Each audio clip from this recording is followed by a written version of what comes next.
Welcome, everyone. Welcome to the Spider Hangouts. And I have with me Tarun Sardesai and Aryan Roopa Anand. Tarun, thank you guys first for joining. I appreciate that. Appreciate sharing the experience and talk with us. That's very nice. Tarun is a founder and director of the Tarun Sardesai Golf Academy in Bangalore, India. And we have his key player, Aryan. I believe he's a two times reigning national champs and about to turn pro, if I'm not mistaken. So forgive my French if I missed the name spelling. Sorry about that. But thanks for being here. Hey, thanks, Cedric. It's been awesome working with Spider Golf, and the last few years, it's been great. Helping the players out with their stats. Of course, as coaches, I'm still learning from you. Every time I have a doubt. Mhm. And I'm interested to also hear your perspective today on Aryan's game. I know when we last spoke, it was interesting that we spoke about the putting and how he needed to be a little more aggressive on his putts. That was nice, and he finished up second with some better putting stats in the next event, Awesome. which is good. And I think Awesome. for us at the academy, it's great. I've always been a believer in stats, and trust me, I've gone through a lot of stats programs. I started with Excel sheets myself, and then moved on to, I think, shots to hole. I moved on to Golf Stat Lab. I've tried Up Game as well. And, what I like about Spider, to be honest, is the support and the training. I think that's so important. That's not really there with most of the other, stats programs. So yeah, I think it's been great. And I think it's nice for the players because a lot of times the players, while they perceive that something is wrong with their game, it's actually something completely opposite. And that's the beauty of having their stats down. And, I know stats has helped me work with players like Aryan and, help them out, help them do better. I think what I like about Aryan is that, he's very diligent with his stats. He always puts in the data, so we don't have to worry. That's Awesome. the other thing about, having a stats program is you have to have players who are disciplined. And for me, anytime a player comes into the academy, the first thing they get is a Spider Golf account. They're trained on how to use it. They become better. And I have kids as young as 11 and 12 who are using the stats.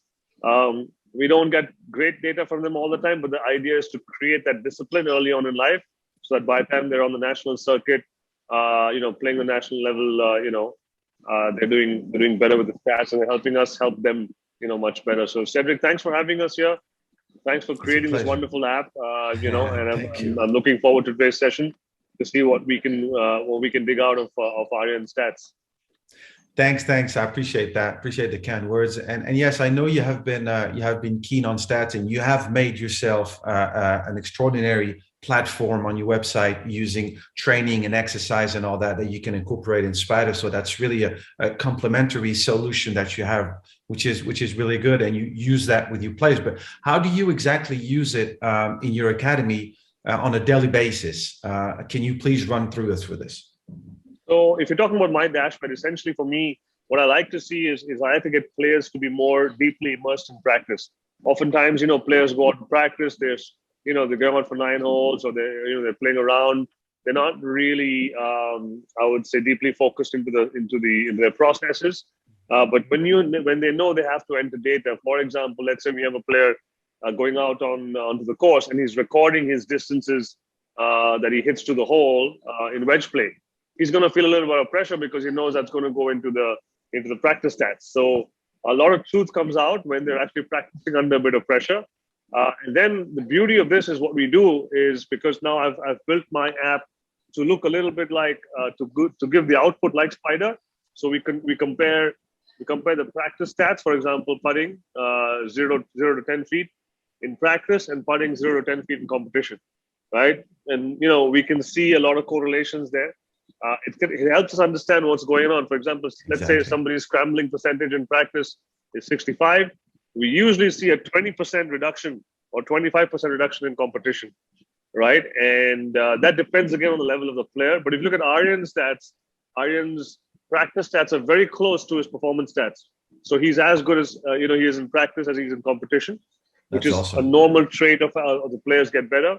So simply put, what I can say is, hey man, if you guys get it better in practice, you're going to get better in competition. right? So that's how they are able to understand the correlation. And once they understand the correlation, it's pretty amazing what they are able to achieve in practice. Because we know as coaches, if practice is not effective, there's no point doing it. You might as well stay at home, read a Exactly. book, right? You can go Exactly. on the range with 500 balls, but you're not getting better. So for me, as a high performance academy, using Spider Golf and using our practice data, it's very important for us to be able to show the players that there is a correlation between better practice and competition scores. Exactly. I think it's a new element that's been integrated in this past few years, and now it's really coming together. Like you said, performance practice and training will actually go and get into the performance course action. So of course, now Aryan, Absolutely. I'm putting you on the spot now. We talked about you, and now we need to hear your side and what you think about all this, Yeah, integrating stats and reading stats and using it on a daily basis. How is it going to help you be a better player? sure. Firstly, thank you so much for having me out on this Of course. session. And yes, I've been with Tarun sir for close to 11 years now, and Wow. I've been through all kinds of stat systems with him. Been through the tough work and the easy work, and I can definitely say that the current system we're on, working with you guys, is a lot easier than what we've been used to doing, and it's handy, right? I mean, you get done with your round, you're anyway going to be on your phone, just might as well fill in the data in. And something that we really emphasize on in the academy is routine, so it kind of slips into your routine very easily, and you have to do it, and you do it. And yes, I think to add upon what Tarun sir was saying is that it really gives the truth. Like, you can obviously look at it in terms of a player perspective. Yeah, I think my putting's good. I made a couple of putts. I had 25 putts, but what you don't realize is you've hit 7 greens, so you should make 25 putts. And you might hit 18 greens and have like 34 putts, but then in reality, it's the number of greens you've hit. So it's the correlation between a lot of aspects, and to the naked eye or to the naked mind, it's now very easy to draw parallels or draw lines between Of course. certain numbers. But when you have a program or a system like this, it really does help that you might think an aspect of your game isn't really there, but isn't really that bad, as bad as you may think it is. And you might think you're really good at something. Like, until our last meeting, I've been a firm believer that putting is my strong aspect, and only to realize that I'm only 50% there because I leave 50% of my putts short.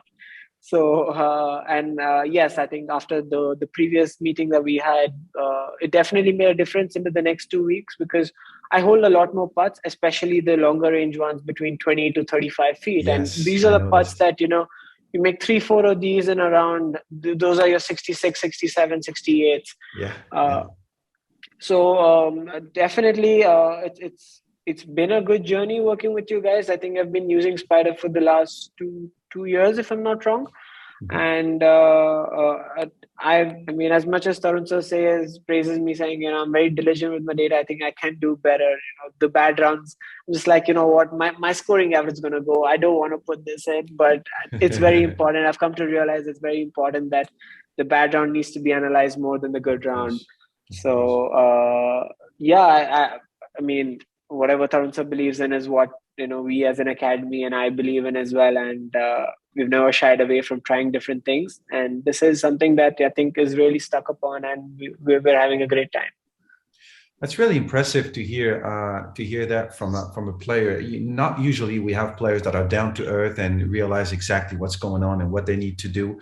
Even though they might have great coaches, it's just difficult to have kind of both worlds, because I know you're competing, you want to compete, you want to play, you want to perform, but you also know exactly what needs to be put into practice in every day, and know what tools you need to use to actually get that done. And it seems to be very clear in your mind, and I'm sure Taryn helped you out to get that vision. But yeah, like you said, emotions, perception can be so far away from reality sometimes, that if we don't have numbers and if we don't have facts to actually rely on, we could be miscued, and it could be a one tournament multiplied by another one, and after the end of the season we're actually going sideways, and we think we're doing good, we think we're practicing, but we're not practicing on things that really matters and impact the performance. So yes, Absolutely.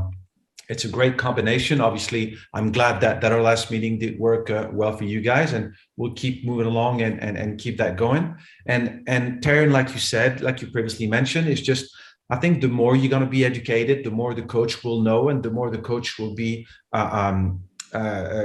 certain that this is what needs to be done, and the player will believe it.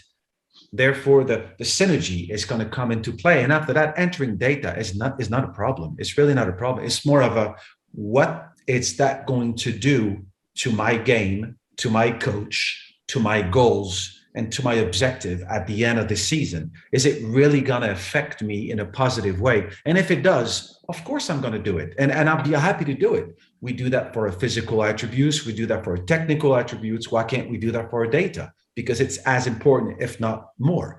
So yes, as long as everything is clear and everything is not just, I'm not just punching numbers, but I'm actually doing something that is helping my game to achieve my goals as fast as possible in the right way, then yes, I'll spend the time, because it's part of my game now. It's part of my training. It's part of my golfing career. I need that. Yeah, in fact, if you look at Spider now, it's become one key process in the academy, because every time players come back from a tournament or a group of tournaments, the first thing they do with the coaching team is they sit down and we look at the Spider stats and we set goals for the next events. Right? It's really, really good. It's been amazing, because my coaching team also is getting better at looking at the stats, at being able to pinpoint where the work needs to be done, and just following the processes that I've learned from you, which is why I think having a second pair of eyes is always good. And I think these meetings are so important. And, I think for federations, for players, these can happen more often. The coaches obviously will learn a lot more. It's just like the golf swings of my players. I have so many coaches I send videos to for their perspective. Scott Cox is one of them, and I think I heard him mention Spider Golf as well on one of his seminars. And he's somebody I look to as well to make sure I'm on the right track. And funnily, with Aryan, we're in the middle of a big transition with a swing change. He's committed to it. And funnily, the last tournament we played, we started off really badly. In round one, the ball was going over place, but then we made the change, did some work. And one particular aspect that he's always been good at is his wedge play and his short iron play. And that really came out towards the end, because when I saw his stats the last time we spoke, and we said that the wedge play is not good, that was, not a good thing for me, because that's his strong point. And I'm pretty curious to see what the last event will show, because I think he hit a lot of good shots, 9-iron upwards, that were very, very close to the hole. So I'm looking forward to kind of that analysis today, and see, because he's off to Japan in a week, and then he has the Eisenhower Trophy, the World Amateurs, the British Amateurs. I mean, there's a lot of events for him to play this year, but I want him to keep getting better and have, now that we have a technical goal in place, I also want to have a performance goal in place. Right. That obviously will come from Spider information that'll help us to understand where we need to work more to get that performance. Right. And like I mentioned before, and Aryan, correct me if I'm wrong, I think you're about to turn pro, or have you turned pro already? How's the route going along? I'm looking to turn pro next year, starting of next year. So I'm using this year as kind of like a preparation into, what my pro career would want to start off like. So I want to compete, amongst, the best in the world in different countries, travel the world a little, because in my perspective, it takes some time when you turn pro to kind of, go different areas and, travel the world. And right now I'm in a pretty good spot in my amateur career. And I just wanted to, explore a competition and experience before, I can actually transition into the professional career. But in terms of a technical standpoint, there are a couple of things that we're working on. And in terms of the swing and in terms of the performance, there's a certain position that both Tarun sir and I kind of want to see myself. And that is something that we're looking to achieve by the end of the year, which will give us, better clarity that, that I'm ready to move into the next stage.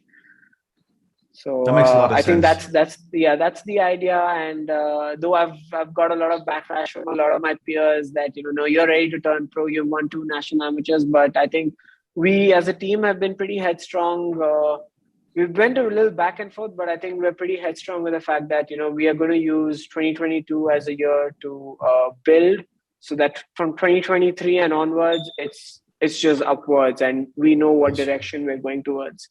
Awesome. Yeah, Awesome. we've Like been I working said, head on on a your blueprint shoulders. of his swing as well. We've been working on some technical changes, and the hardest part, as I'm sure for a player, is to transition that technical change Yeah. into competition, right? And that's where we struggled. But I think he hit the ball the best I've ever seen him hit it towards the end of the last event. I was there walking with him all 6 days, so Awesome. I was able to see every single shot that he hit. So it was really great. I'm curious to see what the stats have to say, though. Well, I'll tell you what, know. how about we go into that and then we good. start digging a little bit. So I go into the community and I look for his name and I'll jump into his dashboard. So it allows me to have access to his stats. And when I go into his rounds analysis, I go into his list and I see the last round. I don't know if it's the last round, the last 68 that he has. Is it the last one entered? Yeah. Okay. Yeah, So that's the last how about one. we take a look at this one? It's a strong score, 4 under. It's what I call a pretty clean scorecard. Now we know that even though it could be clean, some things may have happened along the way that is not so clean inside. So we're going to take a look. But 5 birdies, 1 bogey. It's very, very solid. And what we want to do, for example, on a single scorecard analysis, where you could go round by round following your players, you click on the score and then you go inside the hole where you have the detail. Now, the strokes gain analysis that I have is I put you on the mini tour strokes gain benchmark. We have 289 players around the world that are playing in mini tours, and I thought it was a good benchmark for you to be looking at since you're transitioning into the pro career. So that could be a good way to go about it. So basically, when the number is red, it means that you're below, and when the number is blue, you're above that benchmark. What you want to look at is all the holes that are into red are the holes that could have gone better or that you could optimize in reference to that particular benchmark. So here we start with number 1. And I would say the first thing that I see is the attack to the green, your first attack to the green with the lob wedge, 53 meters is 8 meters in dispersion. So that's not optimal, of course, but you could have done better on that. Otherwise, it's fine. And then I saw that shot, funnily, that off the rough this week. Yeah, it was really. I think he was finding it hard to judge the shorter irons because they were bouncing a bit. They weren't really holding. It was difficult to kind of figure out where to land it, and I would give him credit for that. To talk about that shot, it was about 58 yards or so, I think. If I'm not wrong, it was 58 yards and going a little down, and it was really tough to stop the ball. So though I landed at 50, it just kept running and running and running. I'm like, okay, that was a pretty neat shot. I played it the way I wanted to, but I mean, don't get me wrong. You did not lose any point on the scorecard, but could you have really win one? But like you said, it was a rough, difficult lie. It was downhill with the wind. It was impossible to stop. So basically, you did pretty much as good as you could have done on that situation. Yeah, absolutely. Exactly. Nothing to say on this one. And then when we keep going along, we could see that the strokes gain is positive. As long as it's positive, you're doing fantastic. Even this on a particular hole where you're not doing that good. I mean, don't get me wrong, you're not doing that bad. The lob wedge again, it's not efficient, but you made that 8 meter and bam, it gets that birdie on that hole. So it could only take one shot. It's usually the first attack to the green and the first putt that are the 2 most important shots into a hole. In this case, even though you missed the first one, you actually got the second most important shot, and here's your score. Good, perfect. So then we keep on going. Again, positive strokes gain, even though you had a bad tee shot on that one. Let's take a look at that tee shot, a little bit left, okay? But it didn't affect anything. You did make birdie on that. That was an amazing hole. Let me tell you about that hole. Yes, please. I think he hit it left. I think into the hazard, chipped out from the hazard. Had 270 to the flag. Took out a 3-wood, hit a high maybe slight fade, I think, onto the green and hold the putt for birdie. Wow. So that was great. That was great to watch as well. 2.4 out of 250. That's amazing. That's really good. That's really good. Great job on that. And so we keep going. And like I said, I don't see anything in particular. There is a negative there. So, and again, we're having a lob wedge. Yeah. And it's funny. You're saying, the shots are getting better and better, but still, don't get me wrong. It's really very, very small. It's a small adjustment, but I'm pretty sure that could be better. Now, is it long still? No, this one was a little bit short. Short. Yeah, and unfortunately did not get that birdie on that hole. But again, small adjustments.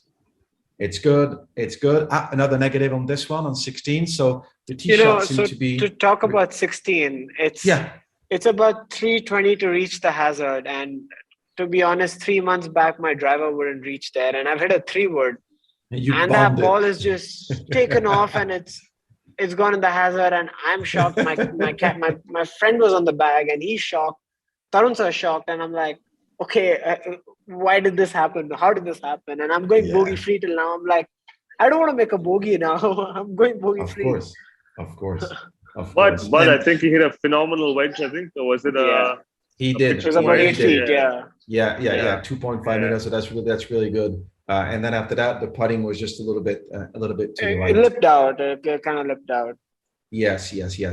But again, like you said, everything has a meaning. Everything is good. But once a coach gets really diving into each shot with the dispersion, and we have all the information here, we have the impact quality, we have the process efficiency, we have the strokes gained, the club, the distance, and even the dispersion on each shot, it's so much easier to communicate the right way with your student. You don't just listen to emotions. You almost like you were in the bag with them.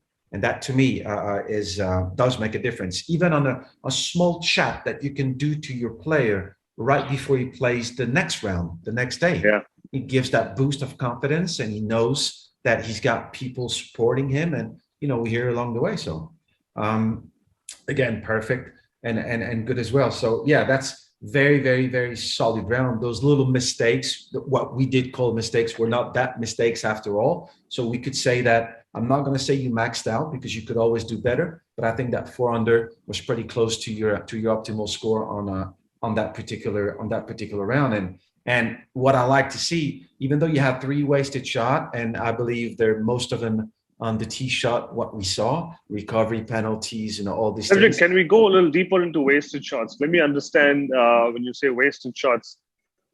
Yes. What is it communicating to you? The wasted shot is, it does communicate into the strategical. Let me just pause for a second. There you go.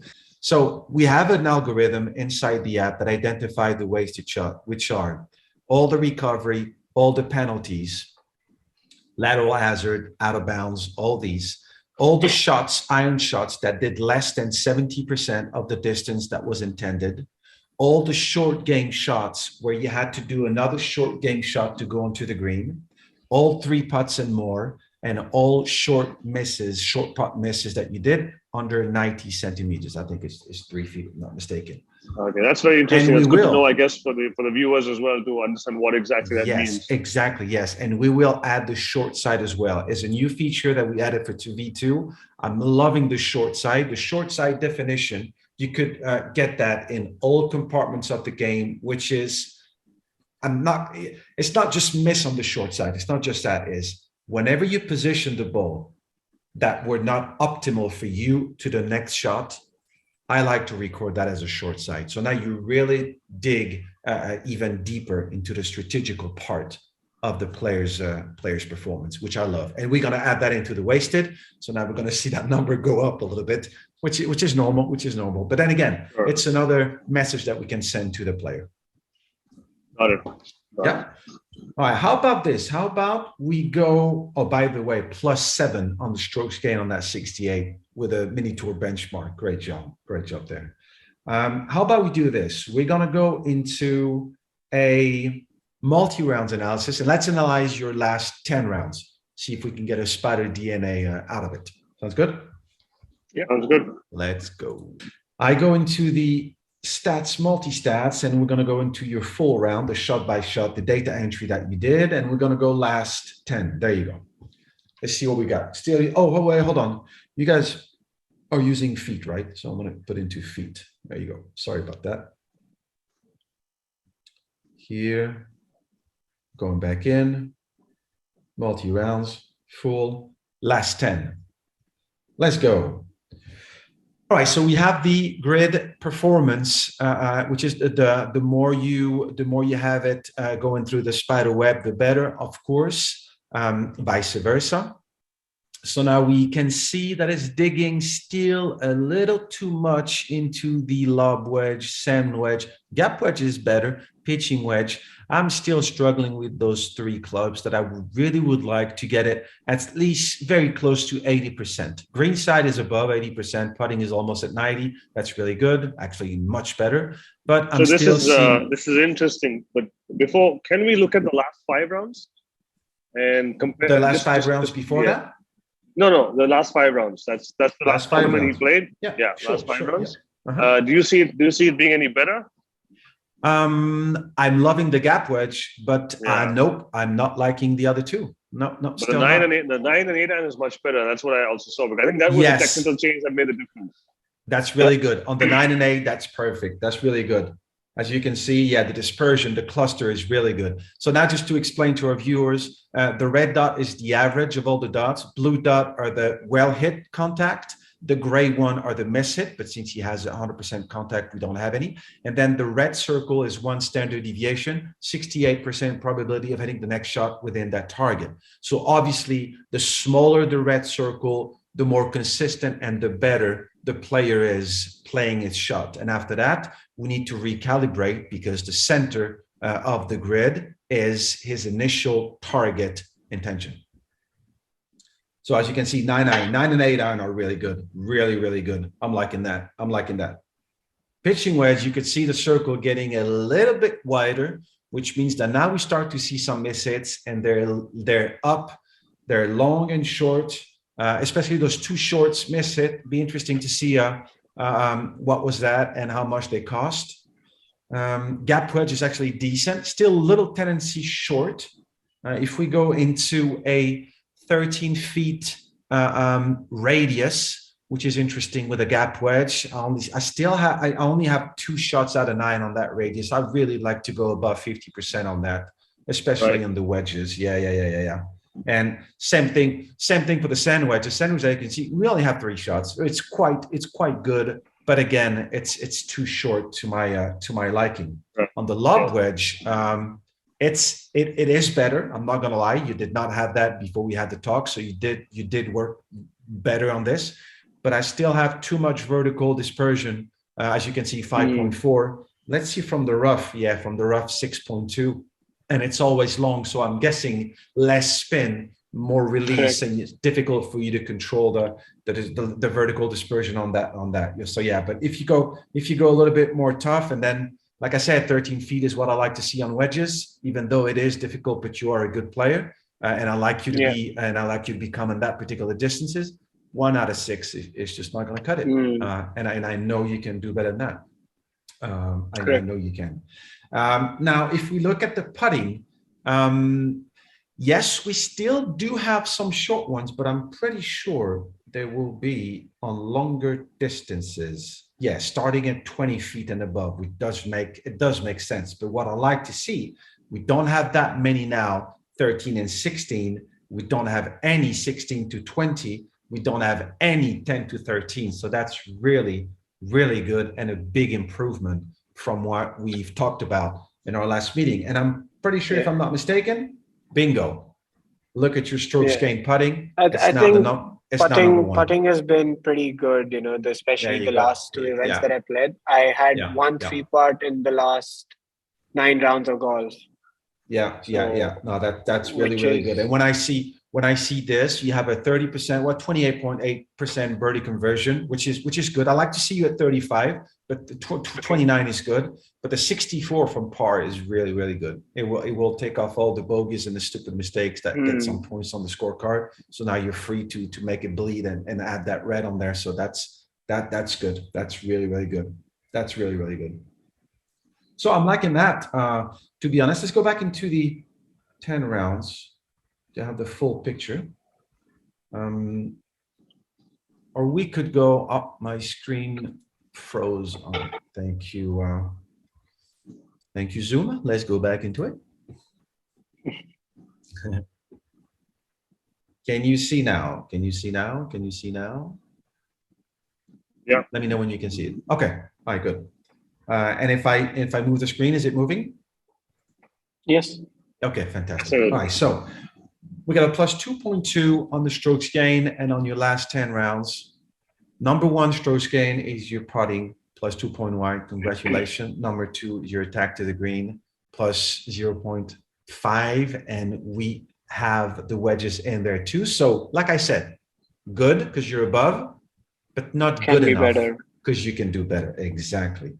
And then when we see, what you want to do is, well, to give it information for our viewers, what I look specifically on that particular spider web, the performance, I'll always focus on the South Pole, which is the driver, putter, green side, lob wedge, sand wedge, gap, pitch, 9-8. For me, those are the scoring clubs.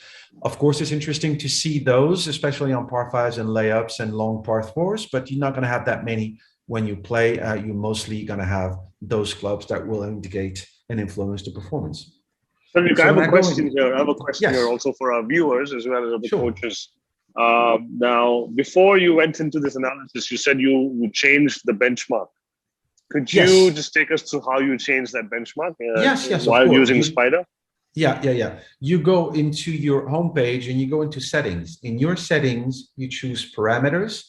And on the parameters, you have the benchmark for strokes gain, and you can select the benchmark that you want to see. We have 9 benchmarks available: Tour, Mini Tour, +6, +3, +3, 0, which would be -3, of course, 0, 3, 3, 6, 6, 9, 9, 12, 12, 12, 15. Which is good is once you have many players inside your app with different levels, it allows you to always compare and benchmark that particular player to the right level. So you know exactly what he needs to work on for his particular goals and objectives. So from your coaches, dashboard, before you analyze a player, you first set the benchmark. Exactly. Always set the benchmark so you can know which strokes gain he's compared to. Yes. Right, got it. Thank you for clarifying that. So here we have this. So we know that's interesting. We know the driver is number 5. Now, is he still positive? No, it's actually negative. Okay, so number 5 negative. I see those 2.2. So making a few mistakes here on penalties and the wasted. But most importantly, what I like you, Aaron, to help us understand is I see 2 particular patterns on your good impact. You have a left cluster here, and you have a right cluster. The right cluster has the miss hits adding to it. I really would like, and I don't know, Tarun, of course, you're the boss on this, but I really would like for you to, now I'm not going to say take one side out of the way, but at least emphasize on one more than the other. Can you please run us through your driving and those 2 patterns that we see?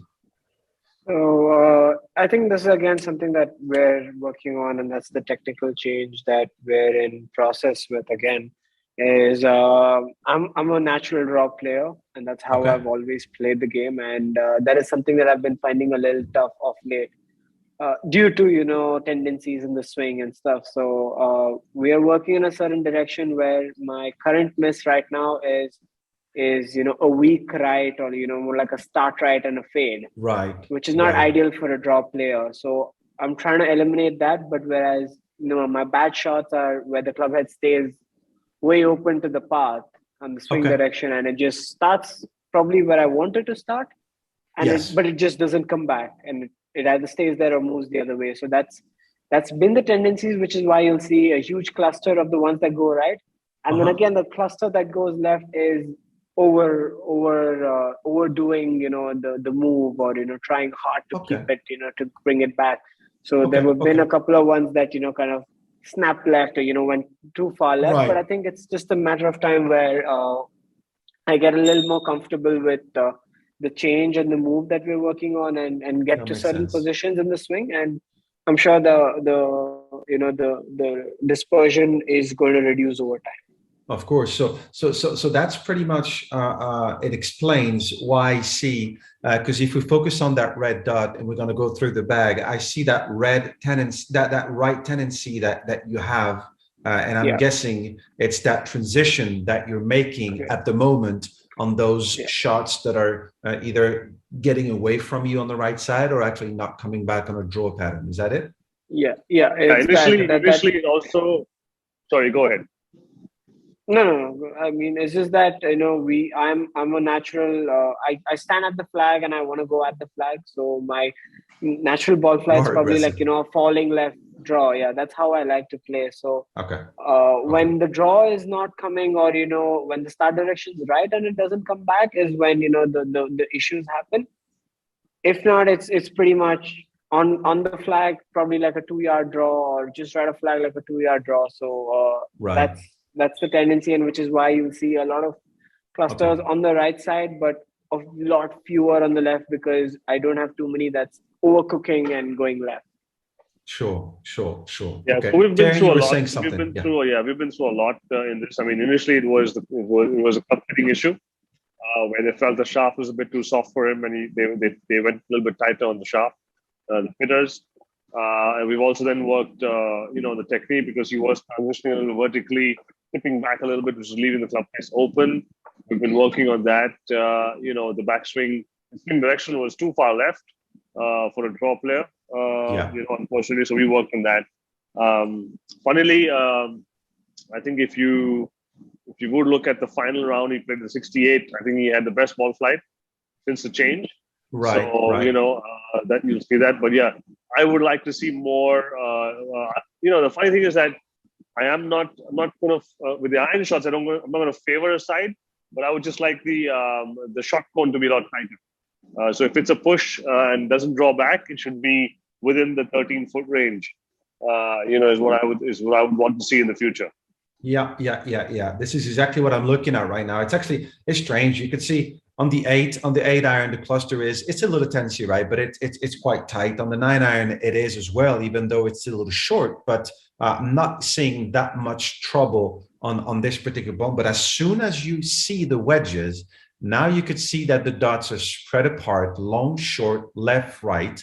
And even though he's about 60%, if I'm not mistaken, on the 9 yards radius, as soon as you get that 13 feet with a pitching wedge, it's only 2 shots out of 22.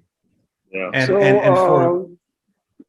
ahead. Sorry. Please, go ahead. No, please. To add to that, it's more like we're kind of working in a certain direction, so it's a lot easier when you're hitting fuller shots. Like with an 8 or a 9 iron, it's 160 full 9, 170 full 8. But then when you come to like a pitching or a gap wedge, you're kind of working distances. You're working two things almost. Yeah. Exactly. You're working with the grip, with where you hold the club, how long you want to take your swing. So it's just that to move from being a little more handsy to being a little more around the body is what I'm working on. It's just a little difficult to kind of trust it, and not more than trust it is actually difficult to kind of predict what the ball is going to do, because it's not 100% where it needs to be. Right. And I think over the course of the last tournaments, probably towards the end, is when I got a little more comfortable with getting my yardages a little more dialed in, and getting a little more comfortable making those 3/4 swings, or cut short swings and stuff. So yes, initially I think that was an area of concern, and I remember telling Tarun Sir and team about this, that I'm finding it tough to kind of work it. It's a little haywire. It's just because I mean, you would know, right? Fuller swings, it's easier to commit to something when you make a fuller swing. But when you cut down, the swing speed and ball speed and everything, it's all about timing at the end of the day. Yeah, it adds another element to it. So it does multiply the difficulty of adapting to it. Even though the club is more open and it should be easier to control, it adds with the amplitude. So you're absolutely right. Now, the funny thing is... Though the numbers may not suggest, the right, that it's probably a little lagging behind. I don't think I'm very concerned about it. I think it's just a matter of time that I get comfortable with the move, Of and course. you would, I think, over the course of time, you will actually see that grid tightening up a little more.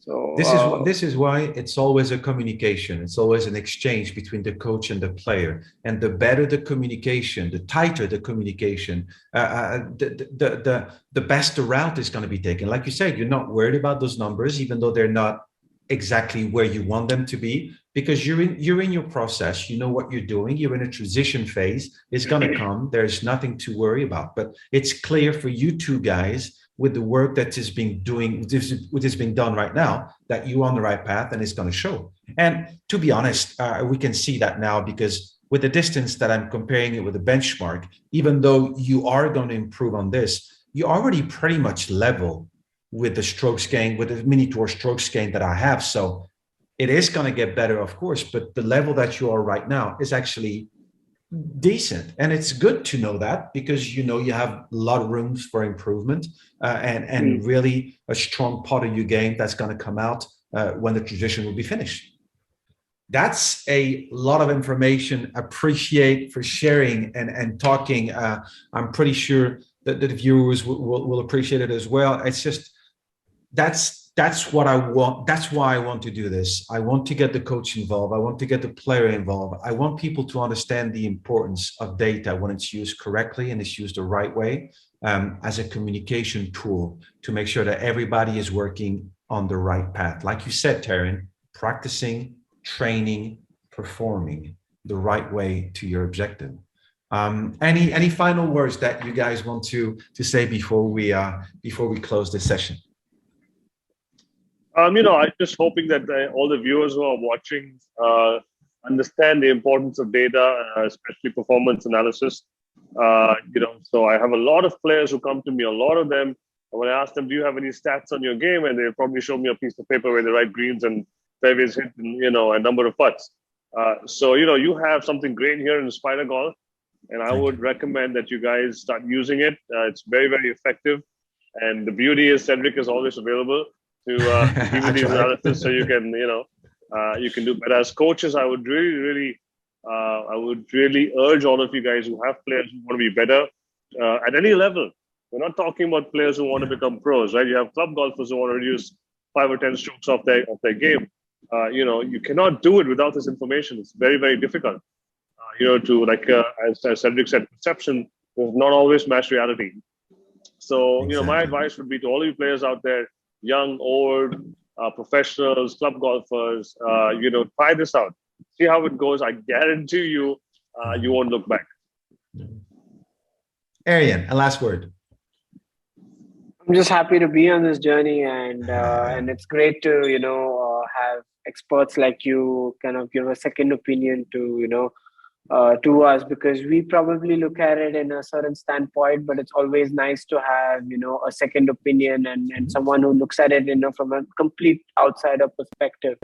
And when the three of us communicate, there's a lot of information that's been given out, and then we're actually moving towards a certain direction, and that is very important. Progress is important, no matter how big or short it may be, as long as the graph is upwards and progress upwards. I think we're moving in the right direction, and definitely I think we've worked with a lot of short link or database companies and different programs, but I think it's the first time we've had these kind of interactions where we actually have someone who's giving us a direct input and something that could actually make a difference, like the putting. It definitely made a difference. So I think as we move forward and with events and preparing to something, it would be great to have your input, and I'm sure it's gonna cut few more shots off your game, because moving from 80 to probably 90 to 80 is easy, but moving from 80 to 75, then 75, 70 gets harder and harder. So